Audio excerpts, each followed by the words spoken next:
Welcome back to Fighters Drinking Coffee. My name is Mike, and I'm an addict. I'm addicted to jiu-jitsu. Hello, Mike. Hi, Mike. Yeah. And if you're listening to this, you probably are too. So welcome to today's episode of Fighters Drinking Coffee.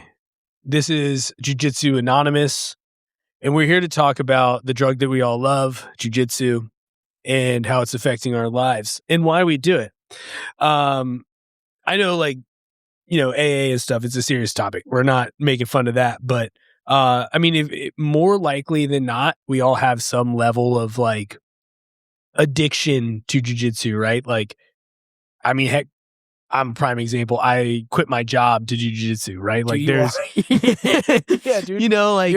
There's what's the Dave Chappelle guy? The one who smokes crack? Tyrone Biggums. Tyrone Biggums. Yeah, you are Tyrone Biggums. It definitely, it's definitely something that is, heck, people start jiu-jitsu and will go to the point of just destroying their bodies within the first year, right? Guys will get so into it that they go from 0 to 100 and they're just blowing their bodies apart. And, before they're even a blue belt, some people don't even make it because they just train so damn hard.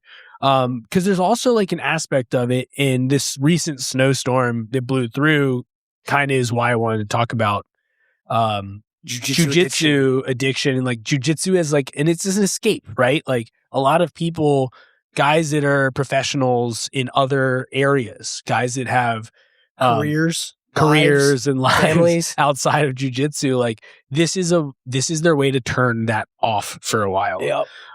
And obviously this isn't, it's not as destructive to a life as actual drugs, guys. We're not saying that. But hopefully you all know that. It definitely is exercise, sports, they are ways for people. And in some cases, it's the way that people that have addictive personalities, it's kind of their way of not falling into that trap too, right? I go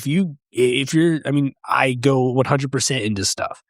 At least this isn't a productive outlet of that, right? This is something that's at least not gonna end up in some sort of, well, you're not gonna end up in a pit. Yeah, I'm not gonna kill my liver doing jiu-jitsu. Right. At least, not without catastrophic injury caused by another person. Sure.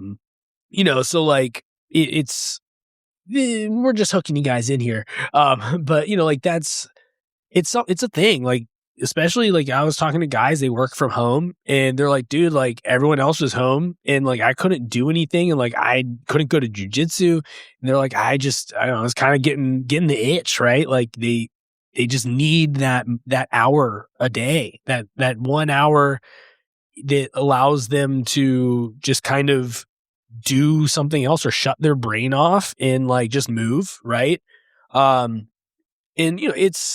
It's very real. And kind of rolling back on my quitting my job to jiu-jitsu thing. I did jiu-jitsu as my job before my other job.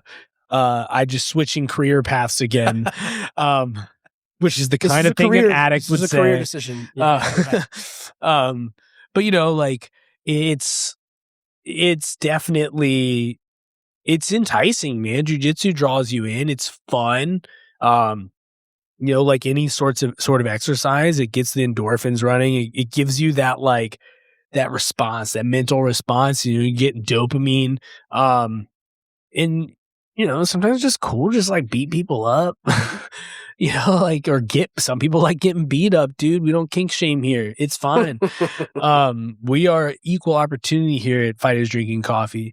But it's definitely the kind of thing that people can get into it. Especially if we compete, dude. The rush of competition is sometimes the driving factor for people too. Escape from reality. People do drugs to escape reality, and people also can do things like jiu-jitsu to accomplish the same rush or the same goal, the same mental relief. But yeah, let's talk about it, guys. Let's talk about it. Scott, what do you got for me? Yeah, I'm addicted. I'm addicted. I mean, this is a room full of addicts. We're really right now more for like jiu-jitsu. pushers. We're like pushers. Well, yeah, we definitely we're pushers. We're getting high on our own supply. That's for We're sure getting too. high on our own supply. We're breaking the first rule. That's right. We are getting high on our own supply. Yeah, dude. It's there are worse things to be addicted to. Yes, for sure. It's yeah, man. It is. I think you touched upon a good point. Like recently with the snowstorm and people being like, "Crap, man! Like this is going to disrupt my my training." And some people, training's holding them together, man. Some people out there are living really stressful, difficult lives. Like getting that hour or so of martial arts a couple times a week or once a day, is what keeps them sane. And so, I think that probably is a positive thing. Maybe at some point in this episode, we can talk about when it's becoming a problem for people, but we definitely should talk about that too. Sure. That also, but I think that's, probably, if that is the case, that's probably like a user error. Like you're using the drug the wrong way. You're using or too much. Or too much. You're doing too much. Sometimes it's too much. Could be. Sometimes. Yeah. But yeah, it's a positive thing. It as you said, I think there are countless stories of folks who have had like destructive lifestyle tendencies who get into this, and then whatever that predilection for having, I guess it's an addictive personality, I suppose. People really get into this and they have whatever habit it is for like adhering to a thing that drives someone to go all in on jiu-jitsu.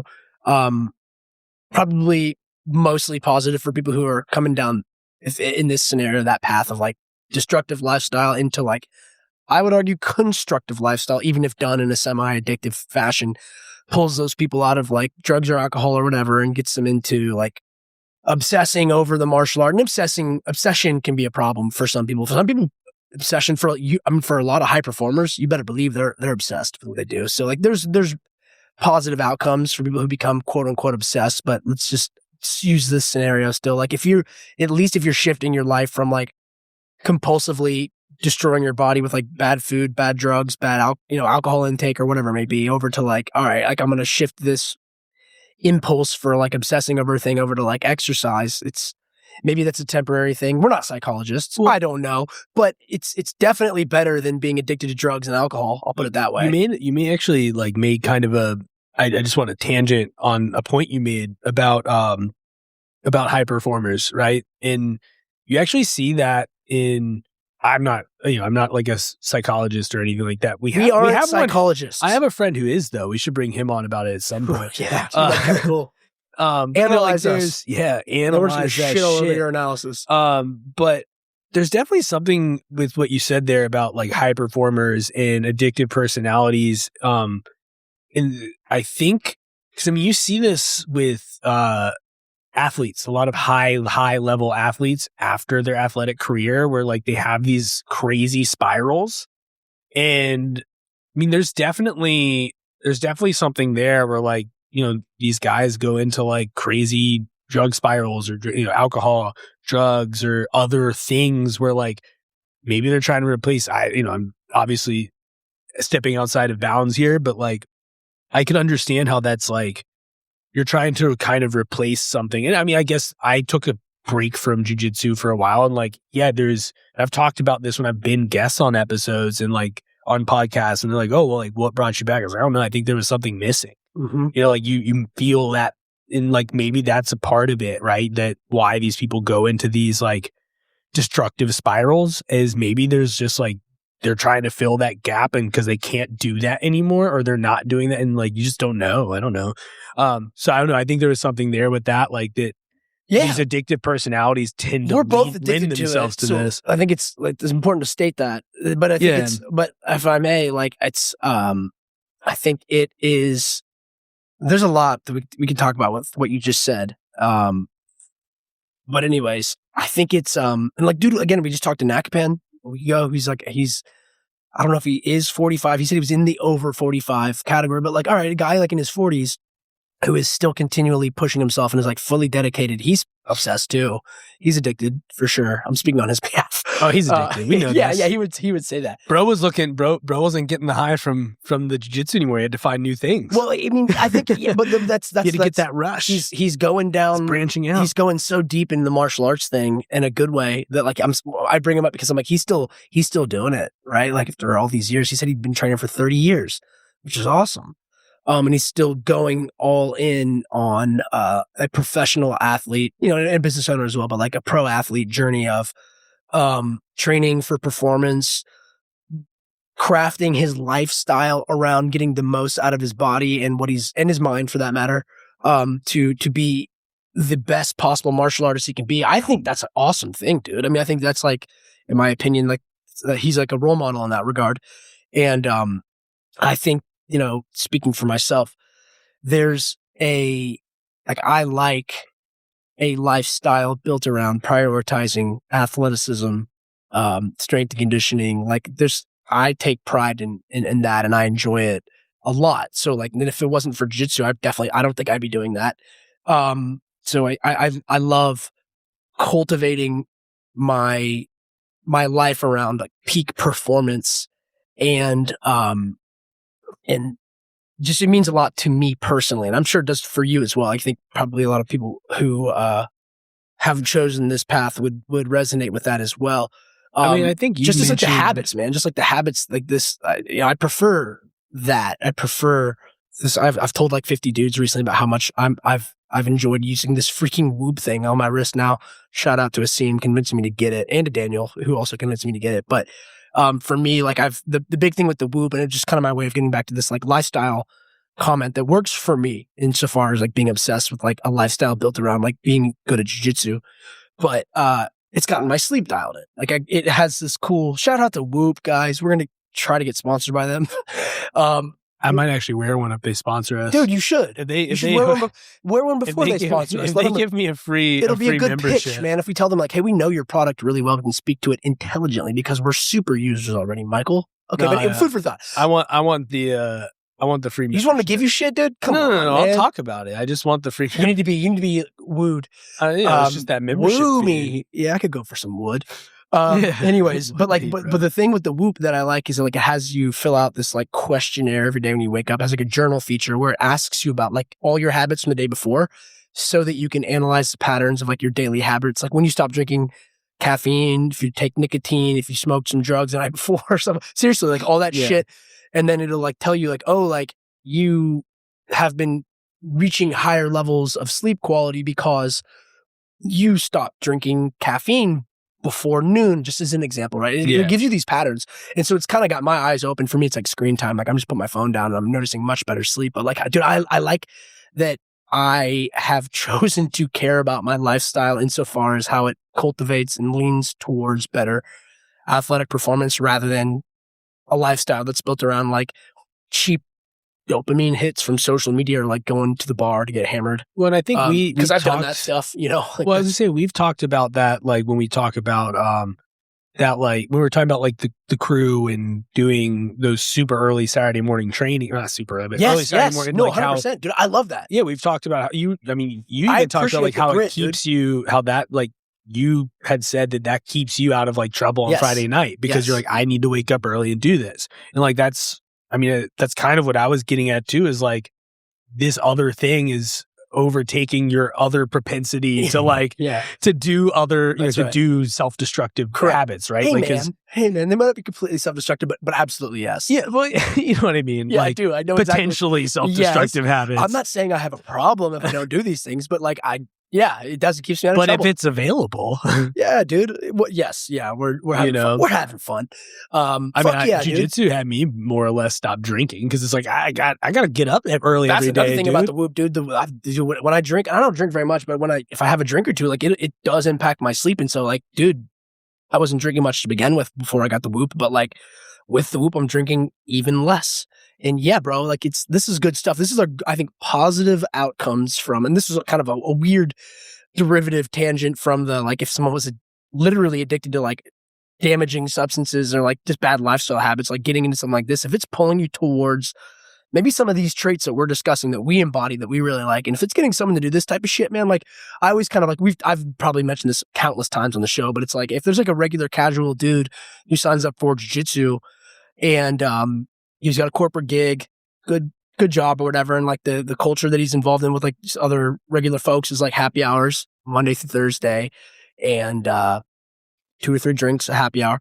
You know, maybe, hey, big picture, maybe that's not like a terrible thing. Like, I don't know. I'm not a doctor. I don't know if I would imagine 2 or 3 drinks. Socializing is pretty good for you. Socializing is good for you for sure. That's one thing I will say that I don't do a ton of socializing these days because probably because of my obsession.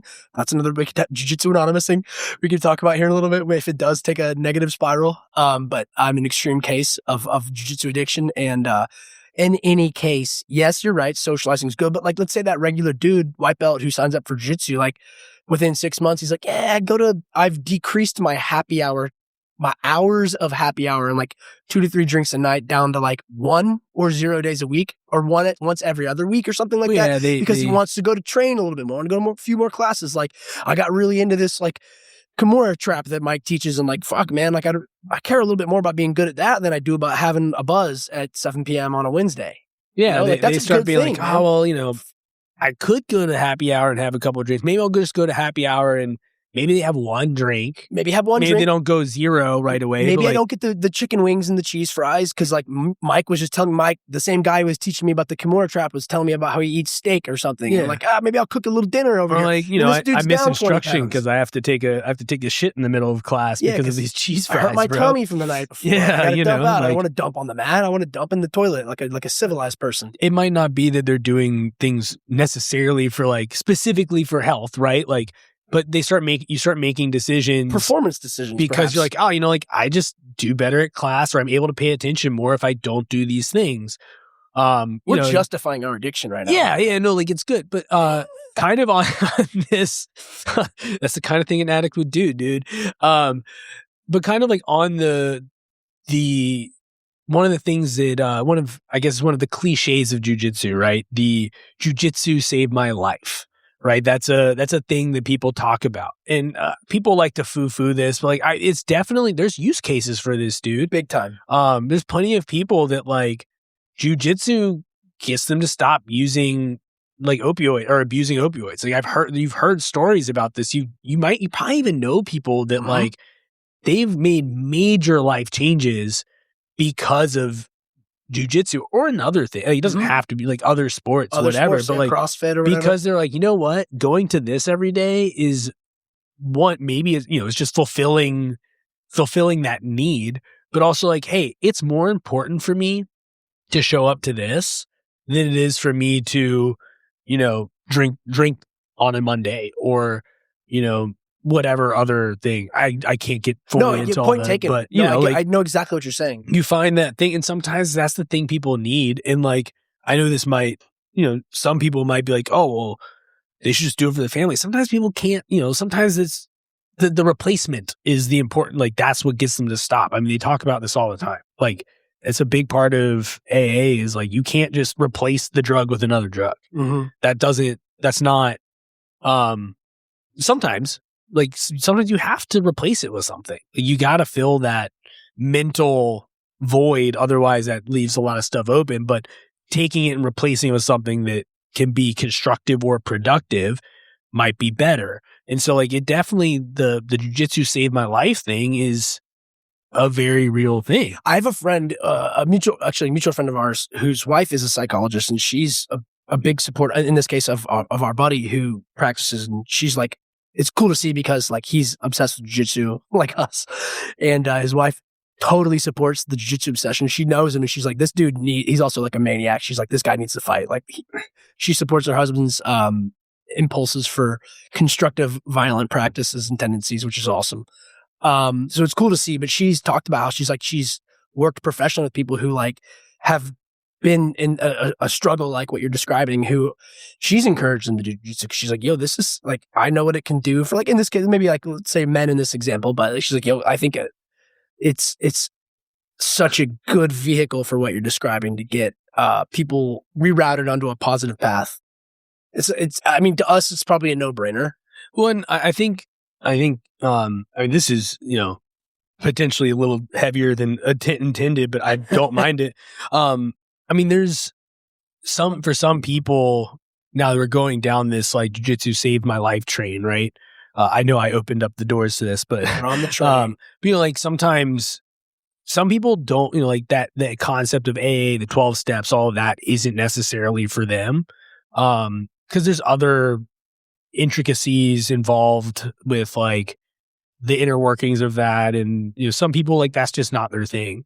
But you get a similar, you know, you get a group of people with a shared goal and we talked about this on the cult episode, shared goals, shared interests.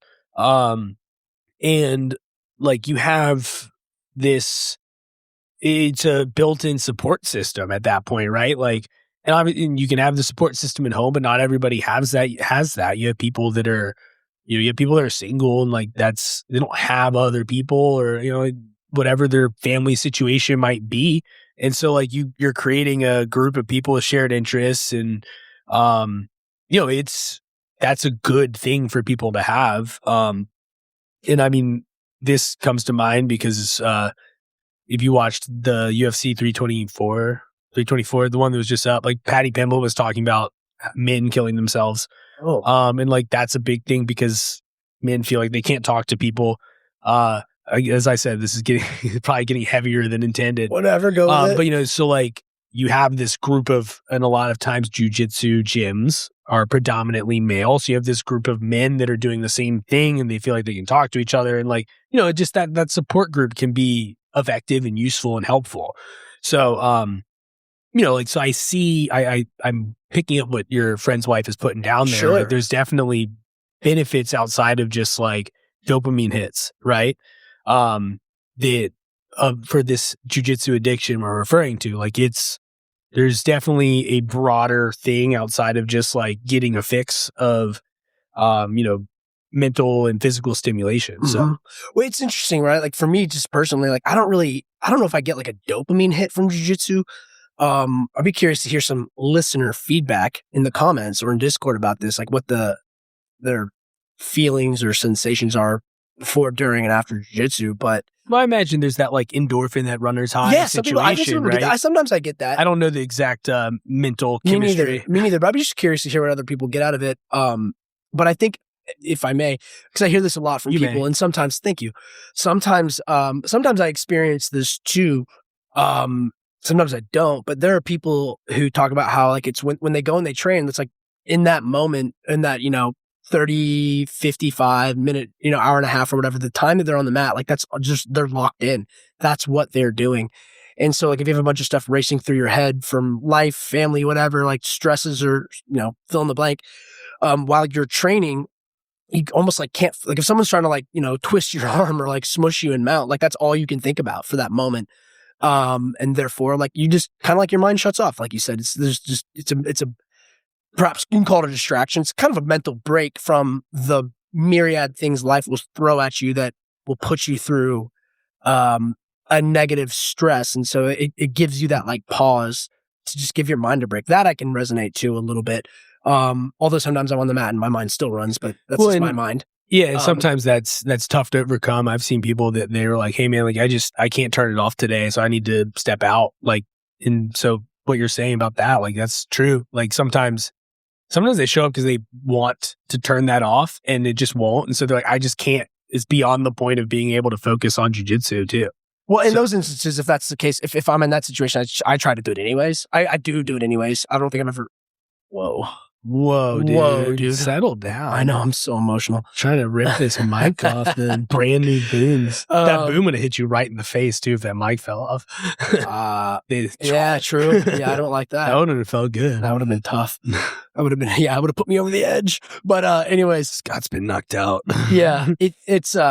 Yeah, I think you should show up and do it anyways, in my opinion, in those instances, but whatever works for other people. But I was just trying to make the point of like what it's, to me, I treat it like it's like a discipline thing. It is a job for me, a job that I love and I take seriously. So, it's like a privilege to be able to get to do it as often as I do it and as seriously as I want to do it. And so I appreciate that. So good, bad, ugly, however I'm feeling, I'm going to go do it. And that has value to me personally.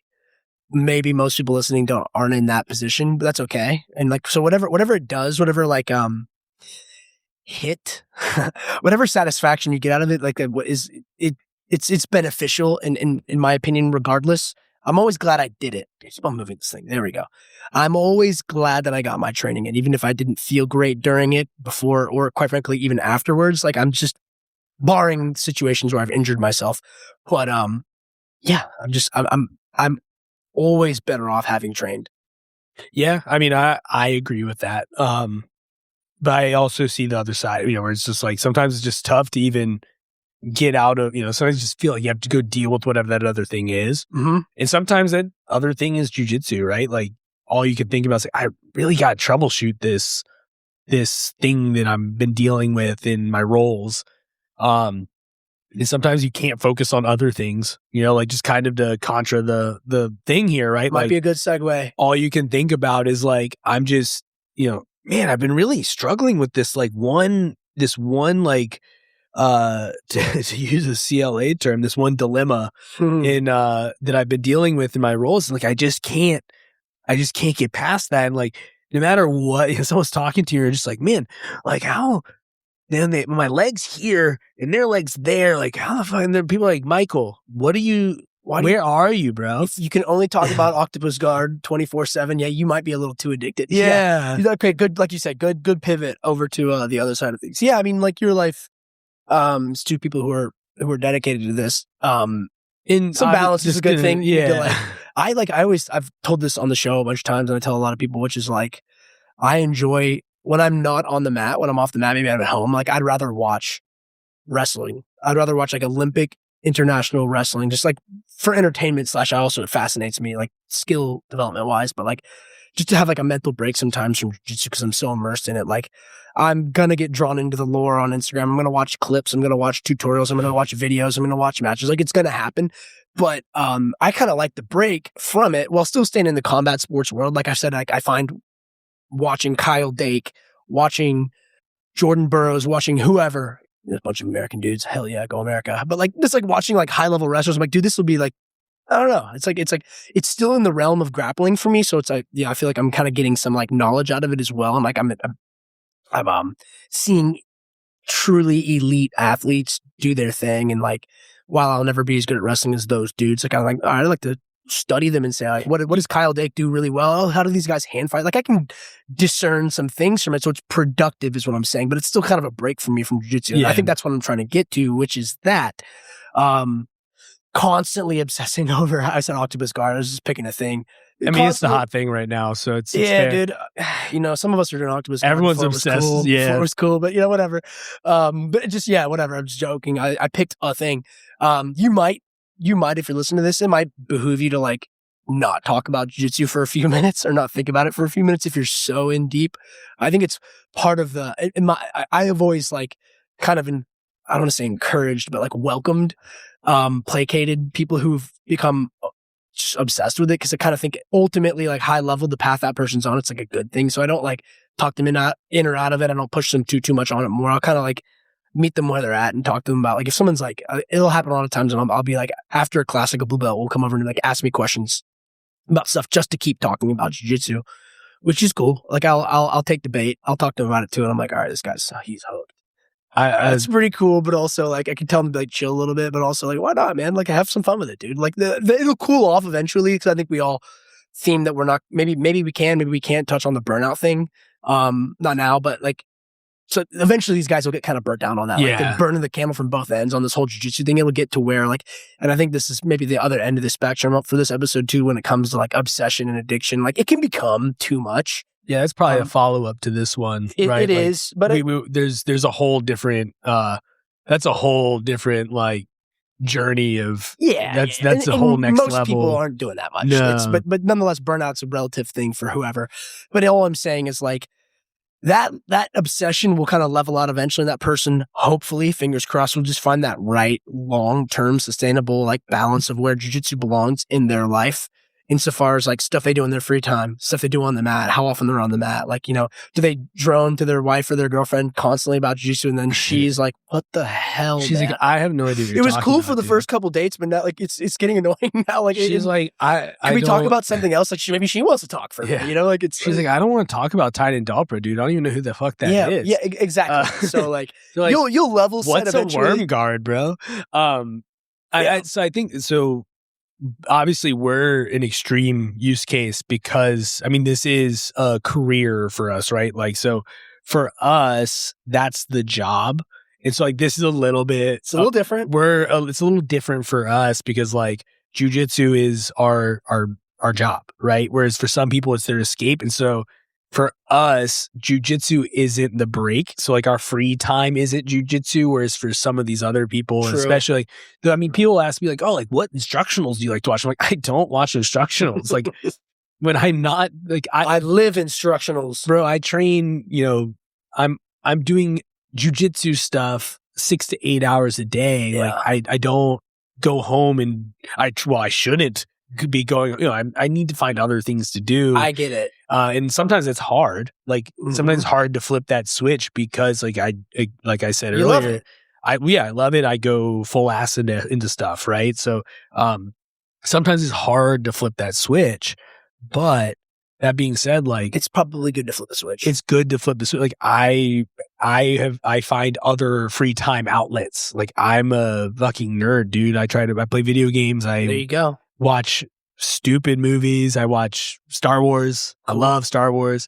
You know, I'll watch, fuck, dude. I like to watch kid shows with my kids. There you go. Something that's not like, I like doing things break. that are not jujitsu in my off time. I don't mind, you know, sprinkling in jujitsu extracurriculars, right? But like, you know, we consume a lot of jujitsu and so like, jiu-jitsu consumption is not a break for me than it might be for other people. That's right. Right. That and is like, an important distinction. And so like there's a slight difference in, you know, with that. Where like for some people it is their escape and there's a little bit of a different thing there. Whereas for us, like jiu-jitsu is not necessarily the same type of, it's obviously still some sort of escape from reality and, you know, maybe living a little bit of a childhood dreamland because we get to do it a lot. I right? get what you're saying for sure. But you know, there's an escape from the escape for those that do a lot of jiu-jitsu. Well, yeah, it's kind of a career style. Like you said, maybe the guy who's coming at you and asking all these questions is a CPA, and like he's been doing CPA stuff all day, crunching numbers. He's tired of it. Maybe he kind of likes it too. You probably get that nerd talking about numbers and shit for a long time and tax brackets and shit. But when that guy gets off the clock and he's like, fuck yeah, I'm going to go do some jiu-jitsu. This is so fun. And like, he's been waiting to look at Instagram to get like the tutorial that his buddy sent him over, you know, the DMs. And he's like, that tutorial, yeah, that and then he gets bump. you for like 10 minutes before after class. He's like, finally, I'm going to talk to Mike about this. So I've been thinking about this all day. Like, I've had this question. Which is great, dude. Like, I don't mind. That's why I never turn those guys away. I love that I stuff. know a lot of guys that I train with listen to this. I'm not saying don't talk to me about jiu-jitsu. I'm just saying that the things I do in my free time aren't necessarily those things. Yeah, it's no problem. I like talking about jiu-jitsu with you. Don't worry. Keep talking about it. Yeah. I am more than happy to talk about jiu-jitsu with you. I like it, but you're you know, you're keeping me in my addiction. You're fueling my addiction. Yeah. You addict. You can only do this. I should only do this stuff so many hours in a day. God bless my wife for, you know, putting up with me, for putting up with this monster. But yeah, I mean, like, other things on this, like escape from reality, right? I'm pulling up my notes. Sorry. Okay. But other things on this, like escape from reality and how, like, we kind of do this when we talk about things on the show, right? Like we've likened it to Star Wars. We've like, there's this almost like thing about the sport that like, there's like a mystical aspect. This like, you got, you know, this like force thing, whatever, right? That like people feel like they're kind of tapping into. These guys get into this mindset of like, oh, I'm a Ronin, I'm a samurai, I'm a warrior, right? Like there's like almost like some sort of fantastical desire, like ideology that people get to tap into by doing jujitsu as well that like is scratching that itch. That's right. You know, like, so I think there's also an aspect of that like I don't have to be, you know, Johnny the accountant for this next hour. I get to be, you know, warrior, this Matt bully. Yeah, dude. Or, you know, I get to be the guy. Like, I know what you're saying. People up. I think people like, yeah. There are a lot of people who, people want to have a purpose in life. And, there's probably a lot of folks who don't think that, and I'm not throwing stones at anybody. Like we all have people, we live in a society. People have to perform roles and societies require people performing roles.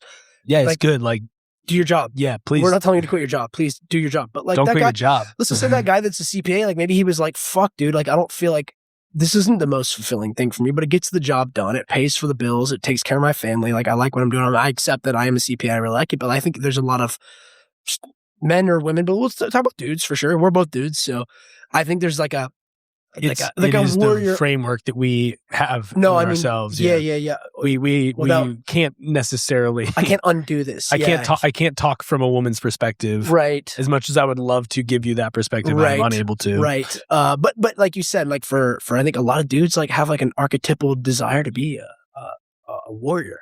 I mean, we all wanted to be superheroes and Luke Skywalker. knights and Luke Scott. Like we wanted to be those things when we were kids, right? Yeah, dude. I wanted to be a Luke Skywalker. You know, that's actually another point of it. Like you get to kind of be a kid for a little bit, right? Like, dude, there's a 100%. Level of that. You get to do kid shit for a while, and like being a kid was fucking awesome, dude. Well, I think you hit upon a cool point, dude. There, which is like these guys are like, yo, man, I get to practice like combat for an hour, which is fucking awesome. There's no secret as to why people really like it. I mean, it's a no-brainer, in my opinion, right? It is, you get to like take that hour or whatever. And like, if you really like it, you're like, oh, I got a tournament. Like I'm actually going to be a fighter, right? Like, cool. Like I've got a fight like coming up. Like this is fucking badass. Like this is like, yes, it's addictive. Like, yes. Yeah. I take to that shit just as much as anyone listening who's kind of nodding their head, or you for that matter, take to it. But yeah, man, like you get to do this really exciting, fun thing. Like you mentioned earlier about like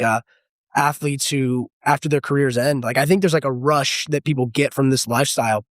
Like just to feel something. Mike, I just want to feel things. I need to feel things again. Yeah.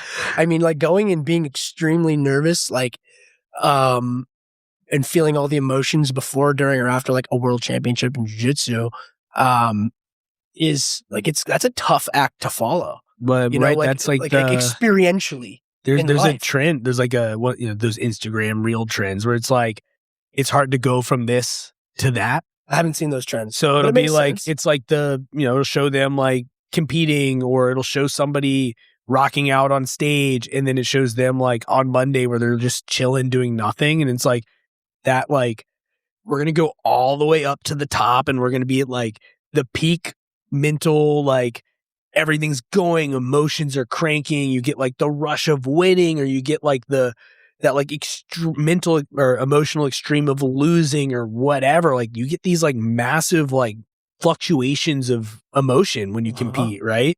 And then you're like just sitting on the couch and no, you're right. And those even in that like small like 2-day window, you have this massive swing. Now imagine if you're doing that every month, and like you have those massive emotional swings, you're feeling these highs and these lows, and then all of a sudden you're just like in the middle again. Mm-hmm. And then you're like, oh shit, like this is my day. Feel nothing. Yeah. Right. And so, yeah, like I need to feel things again. And like, it's like, that's a tough, it's potent.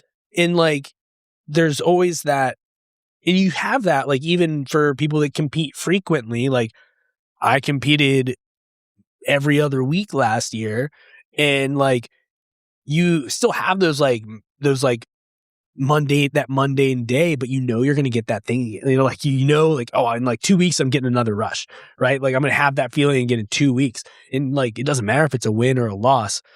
It's just that like massive, like that there's like energy spikes. This thrill of battle. Yeah. Yeah. Like, getting amped up. So like there's something with that. And I know like I'm just tooting my own horn because I brought up the concept, but no, I think it's a good concept, man. I think there's something to it, right? Like I think any person listening would they're gonna nod their heads and say, "Yeah, dude, of course." We definitely we have to explore it. We're gonna have to get like a psychologist on. Yeah, we need to get someone who can actually like analyze discuss this like the chemistry and like whatever brain shit about this. Yeah. We're just a couple of Luddites when it comes to that. So we're on to something. We just don't know how to talk. We have a good. theory. I just don't know how to talk real good. Can't talk real good on it. Yeah. We're just a couple of guys. But a couple of jocks. In all seriousness, man, I do think that's like a very real aspect to all of this, where like there's just like the sensations, the emotional. I guess it's emotional, yeah. Like the feelings you get from doing this and doing it in a way that matters to you, like a tournament matters to you. Like training matters, of course, but training matters a lot more, but a lot differently when you got a tournament coming up. Well, for some people, just training scratches the itch too. Like sometimes for some people, it's enough, right? Like yes, it is, because you have the knowledge gain. I think it just depends on how you're wired. Sure, but I think but we're talking about it the same way. It's yeah. like there could be like different versions of that experience. But you're right. Like I think for probably most people and a lot of people listening, that's their version of it. And they're probably like, yeah, hell yeah, I get that every time I get nervous before I go to practice. I sometimes get nervous before I go to practice still, man. After 21 years of doing this, which is cool, which I like. But yeah, dude, I think that's a very potent and present and important part of all of this. And that's why people like it. That's why they get addicted to it, man. Yeah. That's why we're addicted to it.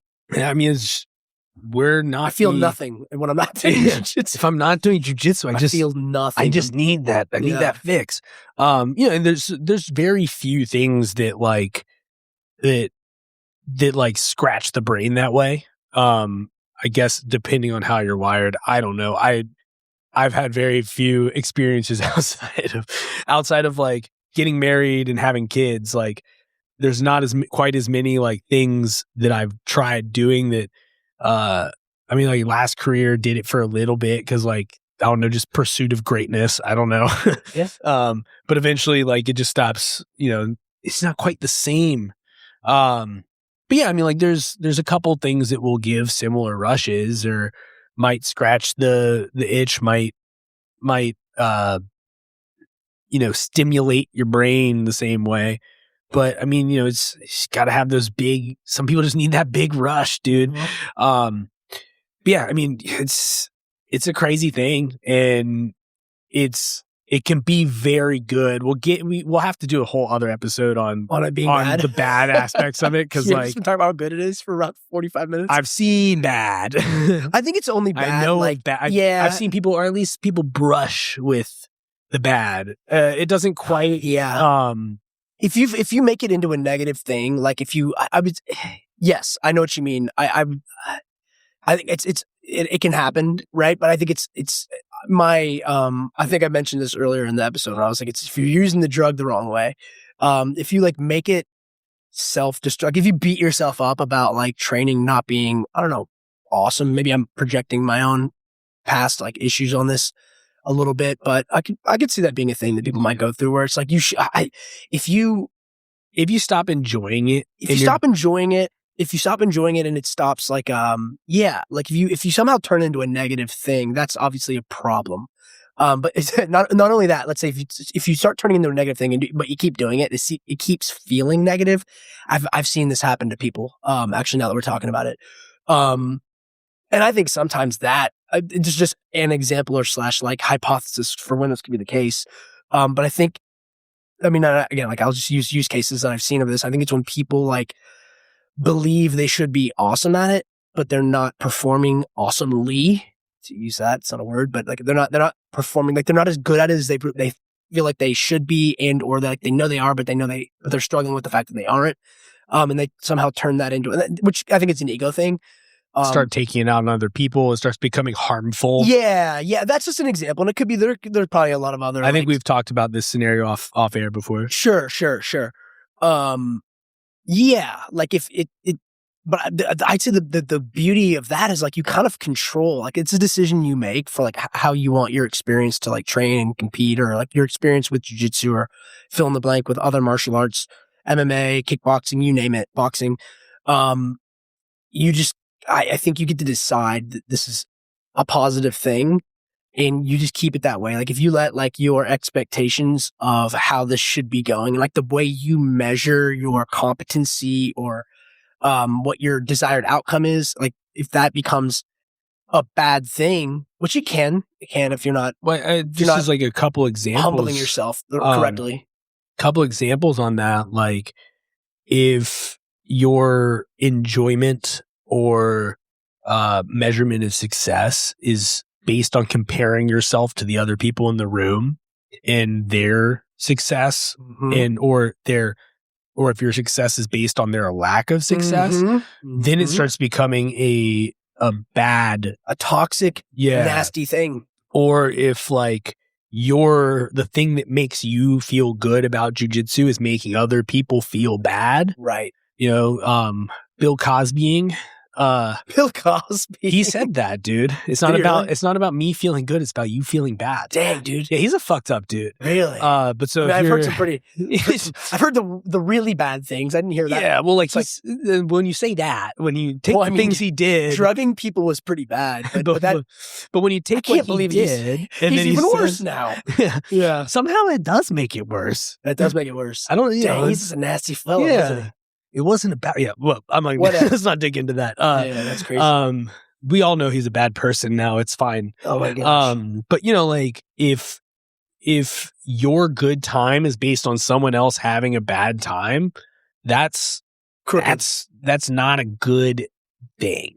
You know, so like these are just like brushes of like what we can talk about.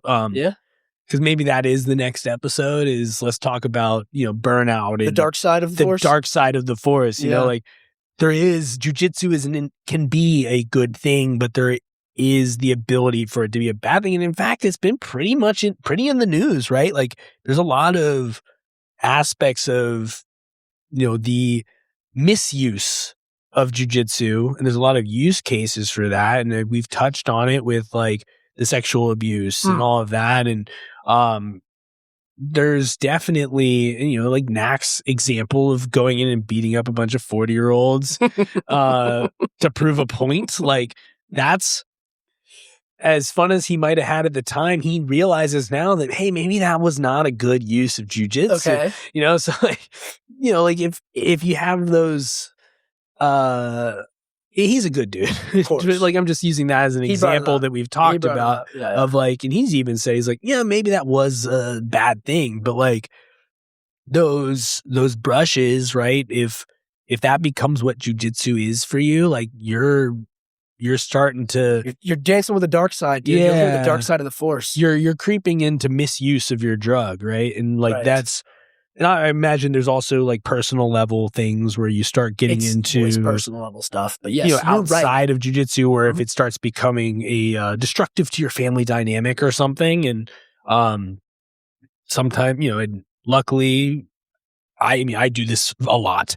But luckily, as we've mentioned, like I have a wife who's very supportive of that. And so that, you know, that helps because she's understanding and supportive of the journey I'm on. But for some people, like it can be, especially if it's not their full-time thing, you know, like if that's not their job and like, hey, I'm going to go to work for 8 hours and I'm going to go to jiu-jitsu for 4 and I'm not going to be home. You know, like that can be a problem. That can be a problem too. I can't necessarily speak to that now, but I mean, it definitely, when I was also doing a job, when I was also like working during the day and going to jiu-jitsu, and like it definitely gets disruptive, and I was noticing that. Luckily, you know, I'm able to have a jiu-jitsu career and not have to do both things. Right. But you know, like that's another dark side of this, and another misuse of the drug. Get what you're saying. So yeah, it should only, I think what we're saying, in the best of scenarios, it should only provide value, and it should not become like deleterious to your lifestyle and people around you. And if it's starting to become like that, hopefully you can figure that out, identify that, and then make the corrective actions necessary. Just balance it out, man. But the force needs balance. And sometimes your cult leader instructor jokingly, your Sith Lord might be your Sith Lord will come in and or somebody will come in and tell you like, hey man, I think you need to take a break. You know, like sometimes that happens too. I'm sure you brought up a scenario that you had to deal with in squash. Like I'm sure that like, I don't know if you brought, but we've talked about, we've talked about a scenario you've had to squash. And like, sometimes it's like, hey dude, like, I think this isn't healthy for you right now. Like, and sometimes it's because of something they're going through outside of the gym. And usually it is. There's some bad, they're dealing with something and it's just manifesting. A circumstance of life that's putting them in a scenario where probably most things they're doing are becoming deleterious to them. It's just, it just happens to be what we see. Yeah, we're seeing one aspect of it. And like, sometimes it's like there's some people, they're going through a breakup, they're going through divorce. Yeah. And they're, a death in the family or something. And it's just they're going through a tough time. Some sort of outlet of aggression that they're not intentionally doing this. It's just a thing that occurs. And like, it's like, hey man, like, maybe we need to sort out whatever this other thing is, like take a break from jiu-jitsu so you can sort that out so that this isn't you sorting it out here on other people. Right. So, like there's a lot of things outside of it. It goes both ways, I guess, is a way of putting it. Jiu-jitsu doesn't have to affect your outside life. Sometimes your outside life causes jiu-jitsu to be not good for you. There's definitely scenarios of that as well. I've seen a guy, I mentioned, someone walking out of class because they just couldn't mentally be there because they were just not in a good mindset that day. And they're like, I'm not. That's probably a good decision for that person too at the time, right? That was a self-awareness, very self-aware and mature thing to do. Be like, hey dude, like I'm probably going to be a real dick today. So I'm going to walk out or whatever, I don't know if they actually, but like that's just using an example. It does make sense. Yeah. It's a possible thing, man. And we'll just have to do a separate episode because we're already almost an hour in. If we bring in a therapist, we should bring in a therapist for sure. We're going to bring in a psychologist who can speak more. I have a guy. You have a guy? He's also a world champion, dude. Fuck, come on. Yeah, Big John's a psychologist, bro. We're going to bring Big John on. He's going to hear this and be like, I'm coming on this show. He's going to show up. Dude, let's do it. That sounds awesome. Yeah, so that would be a good one. So that could be next week. Let's do it. I'll hit him up. I think that sounds like an awesome idea. Plus, you should bring him in next week. It won't be next week for this episode. Well, actually, we'll have to put it out after this because otherwise we might debunk our We'll work out the timing, dude. Who cares? I think that's an awesome idea. Yeah. So, especially if he's a professional psychologist, he's a world champion, he wrestled. He's gonna have all kinds of cool stuff. Oh, dude, I want to bring him on. I'm going to text him after this. Well, he'll be. No, he's not at practice yet, so it'll be good. I'll text him after this. Get your ass to my house now. Practice, dude. So maybe that'll be the move. I like that. Yeah. The timing will work out too, because he'll be there when we're training. And we should get some listener questions for him, dude. Like, it's like ask Dr. Drew. I'll confirm with him when we wrap up here. Dude, that's awesome. I'll confirm with him, and then I'll message the actual like AM crew group chat, be like, bro, put together questions for John. Dude, that's a good idea. Look, guys, sometimes we ideate. I think that's a word. Yeah. Live. We're live. We're doing it live. We're doing it live. I mean, a lot of time we come up with what the next episode is in the middle of the other episode. Sure. And you guys get to hear it. You get to hear the process, dude. We're transparent like that. Every episode is also a behind the scenes episode all at once. That's right. We're providing so much value. Yes. We're just demonstrating value. This should be on Patreon. We are demonstrating serious value. We use the dentist system here. Yes, we do. Fire drinking couple coffee. Dentist system professionals. Yeah. Dentist system professionals. Hell yeah, dude. I like that. But yeah, so I think that should be the next one. We'll get him in here next week. We'll talk about it. That sounds awesome. And we'll provide it to you afterwards. I like this train of thought. We can get into burnout and stuff on that too. I think. Yeah, we'll see. It might be good to have someone who's licensed. Seriously, yeah. We've been saying a lot of shit, John. Does any of this make sense? Yeah, but this has to come out before because otherwise all this material might be unusable once it. No, it'll be good. It's better to show our dumbass bullshit before we talk to a dude. Well, it shows personal growth too, right? Yeah. We want to be able to show people that we are capable of change and growth. We seek out experts who know more than us. We're mature. We want to learn. Yeah. We want our ideas to be challenged by actual people who know what they're talking about. And like I said, or we're just going to keep talking. Oh, we'll just, that's possible too. Like we, and it's in our description. You're on this, we might be like more or less experts at jiu-jitsu, but we're all still on the journey, right? Like we're on this journey. And we're taking you along with us. Yeah, you're going to learn with us. You're on the journey together. We try to express that journey, that need for knowledge, the quest for knowledge, and better and human empowerment. Hell yes. Things like that's that. What we're about here at Fighters Drinking Coffee. And with that, guys, that was Fighters Drinking Coffee. Thank you for coming along with us. So we got a little heavy, everyone, a little bit, but that's fine. But These are important things. These are important things. We're finishing on a high note here. We just we were talking about this in between recordings, and so we wanted to ruminate with you guys, and it's fun. We're enjoying it here. Rate, review, 5 stars. Jiu-Jitsu Anonymous. Well, thank you for coming to Jiu-Jitsu Anonymous today. We'll keep you guys' names anonymous, even though ours aren't. Ours aren't. You know us. It's fine. It's fine.